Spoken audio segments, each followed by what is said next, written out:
Happy Friday, Bears. I'm Lily. And I'm Clara. Coming up, we look at Homecoming Week, the UA Farmers Market, and a field hockey and football swap. This week kicked off with Start with Hello Week, a national call to action week dedicated to making new school connections and creating a sense of belonging at school. Students participated by wearing name tags and greeting students in the hallway by saying hello. In addition, a student-designed t-shirt was on sale throughout this week. If you would still like to purchase one, look for a flyer around the school with the QR code. Last Saturday was the school's annual homecoming dance. The theme was Vegas. I took a look at the festivities leading up to homecoming. UA's annual homecoming dance took place this past Saturday. The theme was Vegas. To lead up to the dance, students participated in Spirit Week. Monday was Pajama Day. Tuesday was Class Colors.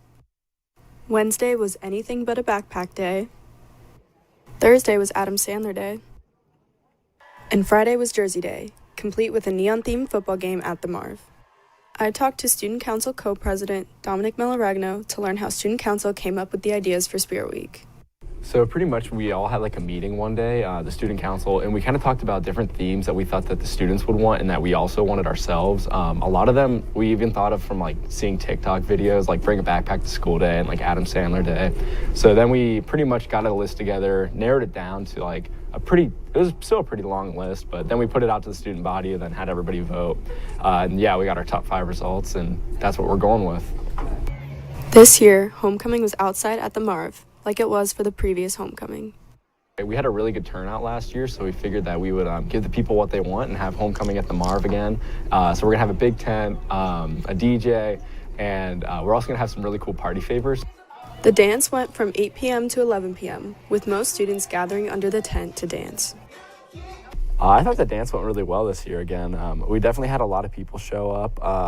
Like when I was there, even it was pretty early, there's a lot of people dancing and yeah, we had the photo booth going, and yeah, overall it was a good dance. This has been Clara Hazelbaker reporting for the WARL. We had a great time during Spirit Week and homecoming. And now let's toss it to Lily and Maxwell with sports. What's up, Bears? Girls golf had their senior night Tuesday at Scioto Country Club, where they recognized 5 seniors. They started the Lady Bear Invitational at Brookside yesterday, where Upper Arlington is hosting 8 teams. Good luck, girls golf. Girls volleyball had 2 big wins this week, beating Hilliard-Davidson and Hilliard-Bradley 3-1. Natalie Ness won the Davidson game with an ace on match point. The field hockey team played Olentangy Liberty last Wednesday, but the game was called off early and postponed due to lightning. They will resume the game next Thursday with a score of 3-0 with 5 minutes and 26 seconds left in the second quarter. Lily Webb took a deeper look into field hockey season so far. Hi, I'm Paige Brewer. I'm a senior captain for field hockey. Our goal for this season is to win states and to just keep doing well and keep up our record with last season. Hi, I'm Sarah Greaves. I coach field hockey at Upper Arlington High School, and I'm heading into my 7th season here at UA as the varsity head coach. Sure, our season's been going really well. We are 7-0 as of tonight, and we've just beat one of our big rivals, Worthington Kilbourne, and we finished 8-0, which was awesome. And we've beaten some ranked teams already. We beat Bishop Watterson 2-1, and they won states back-to-back in the previous 2 years. And on top of that, we also had a really good showing against Halkin, which they were ranked in the top for the Cleveland area. So I think we have a lot of good opportunity this season, and I think we could make it back to the state tournament. This has been Lily Webb reporting for the WARL. Next Wednesday before the game against Olentangy, 4 field hockey seniors will cross the field with their families. Girls tennis beat Watterson 5-0 on Monday, with all players winning their matches. They also have their senior night on Thursday at 4 o'clock, where they will recognize 7 seniors. Bear Den is asking all fans to show up to cheer on our seniors. Boys soccer had a huge OCC win Tuesday against previously ranked 3rd in the state Olentangy Liberty with a score of 3-2. Zach Harrison had a crucial double save in the second half to keep Liberty to 2 goals, and Emmett O'Brien had the game-winning goal in the last 15 minutes. The boys soccer Bears play again next Thursday against Olentangy Orange. Girls soccer had their second game canceled this Tuesday due to a referee shortage and was rescheduled to Wednesday. The number of officials is dropping every year and affecting many sports, including soccer, football, volleyball, baseball, and more.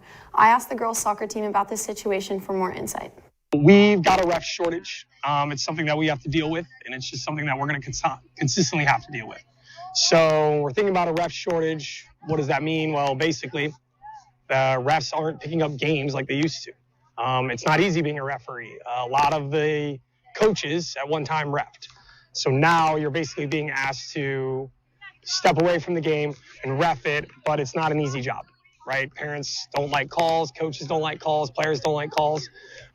So I think as a community and as a group of people and as players, if we can find ways to be more positive to refs, if we can find ways to maybe support them and just even something simple as a hello, how are you doing when they show up? And then a thank you, we appreciate your time when they leave, could do a lot to maybe kind of combat some of the issues that we see. You know, right now there's a shortage and we're just going to have to deal with it. Tonight, our game got canceled against Olentangy Liberty, which is one of our biggest games. And, you know, now we're training. So we just have to accept reality, the new reality, and try to move forward with our E plus R equals O formula. Yeah, it's really disappointing when you prepare for a week for a really tough game and then it just gets canceled. One other thing that's kind of frustrating is we had 2 back-to-back games and that doesn't leave us a lot of time to recover and prepare. But it's really nice when you do get that extra day to get ready and prepare for that big game. This has been Lily Stelzer reporting for the WARL. The game against Liberty on Wednesday was only played for 30 minutes with a 0-0 score and then rescheduled again to Thursday due to bad weather, where they tied with a final score of 0-0. Their next game is home Tuesday against Granville. The crew team secured 3 medals at the Cuyahoga Regatta last weekend. Follow Kickin' It on Instagram at WARL_TV for pictures and details. And now to Eric with live interview subjectees. Hello, Bears. Today I'm with the one and only Mr. Moon, as he joins us today to talk about the intricacies of officiating and all that it entails. So, Mr. Moon, can you tell us about officiating and how long you've been doing it and any general information we should know? I've been officiating for my 11th year. And I wanted to talk to you guys about the shortage of officials and to let you know how good of an opportunity it is to become an official. So you mentioned a shortage. Are there any job opportunities for students within our community to take advantage of these opportunities?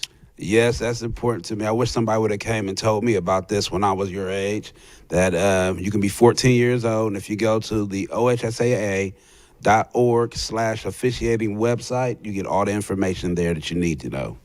And what sports do you officiate? I do college football at the Division II and III level. I do high school football on down to middle and lower levels, and I do high school basketball on down to the middle and lower levels. And what would you say your favorite aspect of officiating is? I have a lot of fun. I used to play the game, but it's really fun when I see former UA students that I'm reffing, and they're like, "I didn't know you done it," and I'm like, "Yeah, man." So that's I get a kick out of that. That happens a lot too. And how much do these officiates get paid?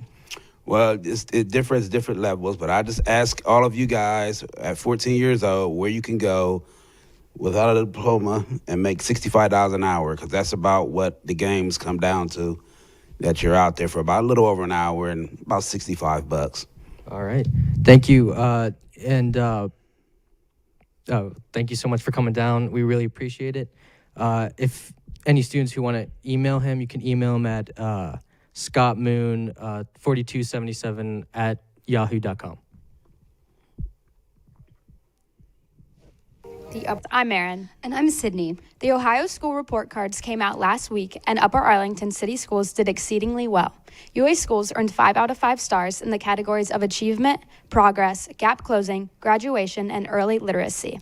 Upper Arlington has been able to provide lunches to all students since the spring of 2020. The federal waiver expired this summer, making it so that the 2022-2023 school year does not have free meals. At the high school this year, breakfast is $2, lunch is $4.25, and if you want to access nutritional and allergy information related to meals, you can go to UA Schools Menus webpage. The Upper Arlington Farmers Market partners with Food Rescue Columbus and Heart to Heart Food Pantry to donate any leftover products that vendors are unable to sell. Let's take a look at the market and one of the frequent vendors there. Upper Arlington Farmers Market, put on by Common Greens, has been running for about 15 years. An average of 500 customers visit the market each week. The market is seasonal, running from May 18th to October 26th, every Wednesday, rain or shine. I visited the market and spoke to Amanda Shepard, who runs Shepard Baking Co., one of the consistent vendors. She gave me a description of her product and how she got started. I sell a variety of cookies and cakes. I'm a cottage bakery out of my home in Clintonville. I sell chocolate chip cookies and shortbread cookies, also tea cakes and coffee cakes and granola. I have been in the food industry for about 12 years and working in restaurants. And when the pandemic started, I wanted to try something different, and I knew that I liked farmers markets, so I decided to just start my own business out of my house and start selling at the markets here.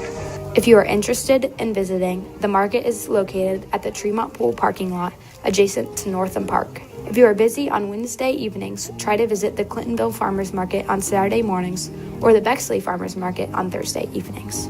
This has been Maren Stom reporting for the WARL. Musicians, food trucks, local farmers, and community organizations all have booths weekly. You can find a list of the specific vendors that are registered for a certain week by visiting www.commongreens.ohio.org. Looking ahead for something fun to do on weekends in October? There are many pumpkin patches located around central Ohio. Some options include Circles Farm, located outside of Grove City, Freeman's Farm in Galena, or Leeds Farm in Delaware. Admission to each location can vary. To get more information about pricing and activities available, visit their respective websites at either www.circlesfarm.com, www.freedmansfarm.com, or www.leadsfarm.com. Now to Lelia with Live on Location. This is Lelia Reynolds live on location in the Foundation Room with Alice Finley and Megan Potts. So, what goes on in the Foundation Room? Well, it's fun to be in the Foundation Room because we get to sit here and watch people walk by and they have no idea what we do. So I'm glad you asked. The Education Foundation raises money and then gives grants to educators and students throughout the whole school district. What are some recent grants that you guys have approved? One of my favorite grants from a couple years ago is Ferris. We paid for Ferris.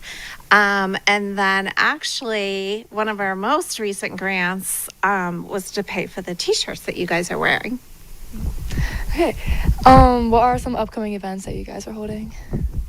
Well, in the next few weeks, we will have an open mic. Maybe some of you came to that last year, so watch for information about dates and times for that. And just lots of meetings and things. So and we always encourage students to stop by. Mm-hmm. Yeah. We want to meet you. Okay, thank you so much. Now let's toss it back to Maine with Clara and Lily. Starting next week, Art Therapy Club will meet on Tuesdays instead of Mondays after school in room W2304. Sophomores, juniors, and seniors, this is your last week to complete and submit your required 6 service hours.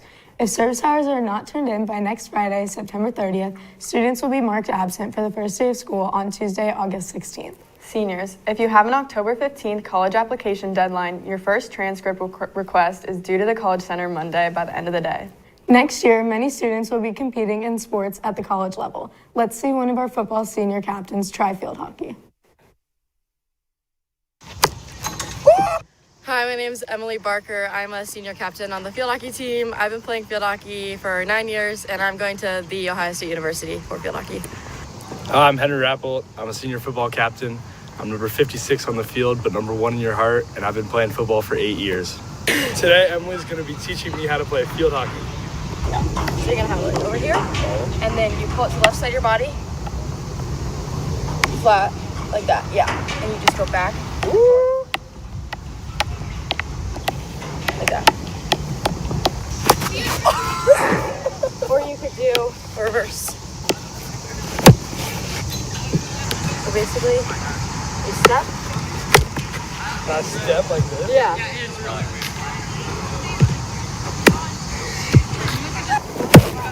You got it. Good. This is hard, guys. There you go.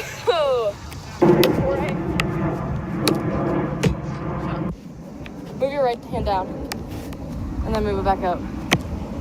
Hey. It's good. Hit it on all 4 sides of our stick. So here we go. Oh my Lord.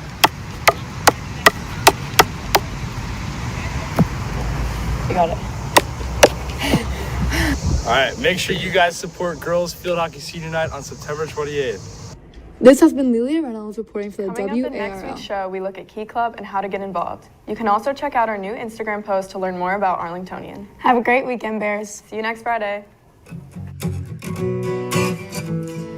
Don't you wouldn't know something new. I'm saying, won't you come kick it with us. And we can learn about what's new in school and UA in general, and that's just what we do.